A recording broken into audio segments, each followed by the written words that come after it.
Yo, what's going on, guys? It's your boy Azzy here, back with a brand new video. And just before I get in this video, if you guys didn't actually check out my last video, it is why you guys should start playing Arena, or why Arena is the fastest way to improve. I'd much appreciate if you guys did check that out. And I want to say a massive thank you for all the support you guys have been showing on the channel recently. It's been absolutely amazing. So the main reason you guys clicked on this video is why Fortnite competitive is dying, or is just not doing as well as it used to. So I'm going to be running through a few things why I think that Fortnite competitive is dying, or is on the decline right now. And there is ways, obviously, they can just amp it back up and it will be revived and good as new. But I just kind of have noticed this over the past, I'd say, last couple of months. Like this season especially, I have noticed with the figures, like the numbers, the amount of people that are playing competitive, the amount of people that are watching competitive is probably at an all-time low. You know, like we just had FNCS, which if you guys don't know what that is pretty much like the biggest, it's like the biggest tournament that we get really, apart from World Cup, and obviously we haven't had World Cup in the past like 3 years or however long it's been. This is the next best thing. And we normally used to have like, I don't know, 50,000, 60,000 people watching a tournament like this. You know, a lot of people was invested. They wanted to see Benji, they wanted to see Mongrel, they wanted to see Tayson,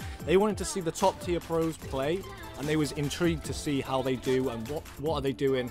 But now we're kind of reaching, like on Twitch, you get about 20k viewers on the Fortnite stream, which I know a lot of you are going to think 20k viewers, that's loads and loads of people. It's not compared to what Fortnite used to get. And if you compare it to actually their Fortnite posts, like when they post something like this, a new weapon in pubs, that gets like millions and millions of views and stuff like that. But the FNCS and like the competitive side, cash cups or anything to do with competitive is probably on a decline right now. It's probably on a decline right now, unfortunately. And why do I think that is? Why I think this is because there's just not a lot of tournaments going on. You know, before, when the numbers were high, you'd have a tournament like every day almost. You'd have like the daily cash cups, daily duo cup or something like that, and you'd have them in different categories. Right now we're in a duo FNCS thing, so pretty much every tournament that you guys play is going to be in duos. Obviously you have a few trios ones there and a few solos, but it's just not much variety.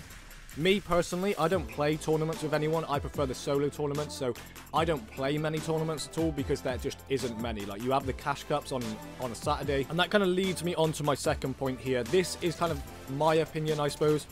I feel like when you do your cash cups, I know it makes more content when you have 2 rounds to win a cash cup.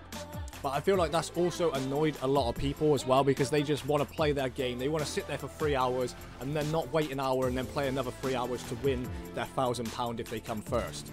Or £3,000 or whatever it is. I know it's still a lot of money, but compared to what Fortnite used to put up, like you used to be able to win like tens of thousands of pounds. Now it's kind of slowly getting a bit further down. And I mean, I play on Europe servers, so I play on where the region is the biggest, and obviously you have the most potential to earn that money. And I still don't feel like the reward is worth like all that time, all that stress, and then you have to do it again to go through round 2, and then let's say you game crashes or something like that. You know, it can be very frustrating for a pro player, I imagine, especially if their life and that is just their livelihood, that is the way that they bring in money. I could feel like they would get a bit annoying. But kind of moving on from that, I actually want to talk about Arena in this video as well, because obviously that is known as Fortnite's competitive playlist, and I put that in inverted commas just because it's just not very competitive, okay? It's just not. If you guys was to go on stream and you was to watch people, and if it was a competitive playlist, you wouldn't be able to get 1,000,000 points within a season. Do you know how crazy that is to get 1,000,000 Arena points within a season? Like, it shouldn't be physically possible to do that. Like, you'd have to be a top tier player in most other games to do that. Like, if you want to do that in Call of Duty, let's say they had like an arena system, I just don't think you could do it. Or if you wanted to do it in Valorant, I just don't think you could do it, because their competitive modes are actually competitive. Within Fortnite, they are kind of competitive, but they're not at the same time. You know, there's no rewards, even though we have got Arena rewards coming. There's no reason to grind Arena, and the skill-based matchmaking isn't tight enough, which I know a lot of people are not going to like. Like, I feel like if you're in Champions League around 7,000 points, you should be fighting people with 7,000 points plus. You shouldn't be fighting people that are in Contenders League with 5,000 points or anything like that. That's just my personal opinion. I feel like that's a main reason why Fortnite competitive is dying as well, because there's just not that challenge. You know, if you're good at the game, you're good. If you're bad at the game, you struggle, and there's kind of no progression there. So you're stuck in a catch-22 no matter what.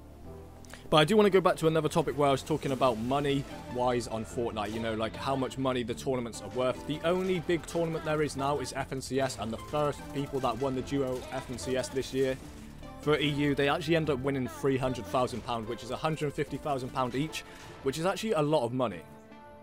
Well, I should say $300,000, which is probably around like 270, like, it's probably around 260 or 270, like, pounds or something, 270,000 pounds or something like that, aka 300k dollars, which that is a big tournament and it's worth a lot of people playing. And even still, with that amount of prize pool, like I said, it only had 20k viewers on Twitch, and if you want to get into YouTube numbers, it literally had like 3.5k. There was other people streaming that had more viewers playing Fortnite than the actual Fortnite competitive did.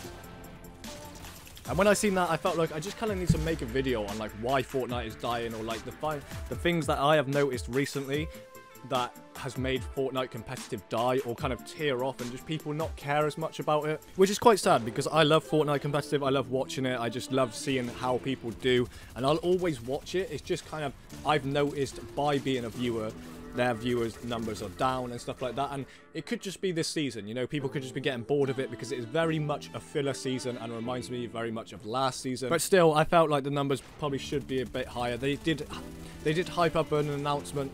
They did hype up an announcement on Twitter the other day. Everyone was hoping for World Cup or late game arena or anything like that, and they still didn't succeed. I can't remember what the announcement was.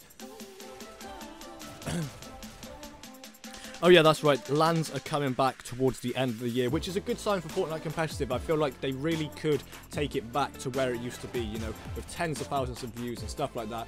But it's just right now, it's in a bad spot, but I feel like it, leading up to November, leading up to where them LANs are going to be, is going to be hyped up again, and you guys will see them numbers spike back up. But yeah, anyway, I just wanted to make a quick video on this anyway. Hopefully you guys did enjoy. I'm going to have a few videos out, like I said, throughout this bank holiday weekend, so hope you guys do enjoy the Queen's Jubilee, and I'll catch you guys in the next one. Peace out.